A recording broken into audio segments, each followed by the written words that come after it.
sprinters now on the Turf and Touchdowns podcast. This podcast brought to you by Iron Horse Stallions, New York's newest stallion farm, standing New York's #1 stallion, Bucero, sire of Grade 1 winner Buckham Dano, and also Bucero, who ran very well in this race a few years ago here at Del Mar, was drawn terribly that day, and that gives us a bit of an in towards this contest. You do not want to be drawn high in this spot, so Bradsell, I'm so sorry, Archie Watson, but this is a terrible, terrible draw for yourself. Hollydor's going to have to try and work miracles to get Bradsell over.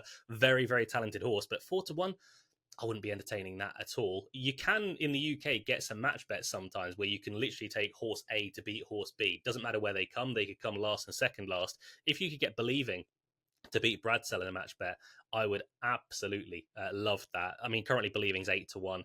Bradsell is 4-1, so you would get a nicer price on Believing as well. But within this race, you do have the American superstar in the form of Cogburn, who has just been absolutely scintillating so far this year. Now, he's taken a bit of an interesting route towards this race because not many horses would go via Kentucky Downs, but he did that. He managed to win a Grade 2 there. He obviously won the Grade 1 Jaipur, stopping the clock of a 5.5 furlongs in 59 4/5 seconds. To go under a minute on any track in the world over 5.5 furlongs is absolutely ridiculous.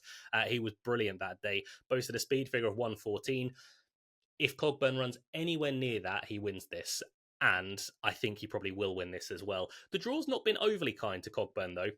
Drawn out of stall 9 is not exactly ideal, but he has got enough speed to overcome that early draw, whereas with Bradsell and horses, or European horses, the likes of Big Evs, I don't necessarily think they've got the speed to get over.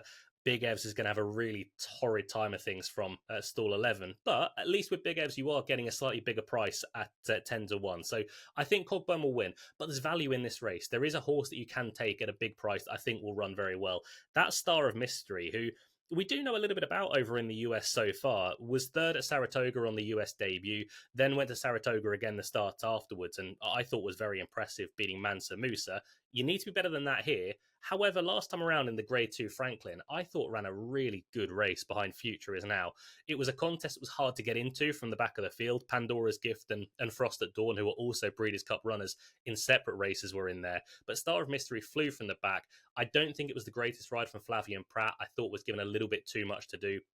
But I do think Star of Mystery at 14-1 is a player in this. They're going to go hard. You can get into these sorts of races from the back of the field. And I don't really mind the draw regards to Star of Mystery. Stall 6, hopefully William Buick can sit 2 or 3 off the rail. I do think at 14-1 is very much a player. So I'll take Star of Mystery each way.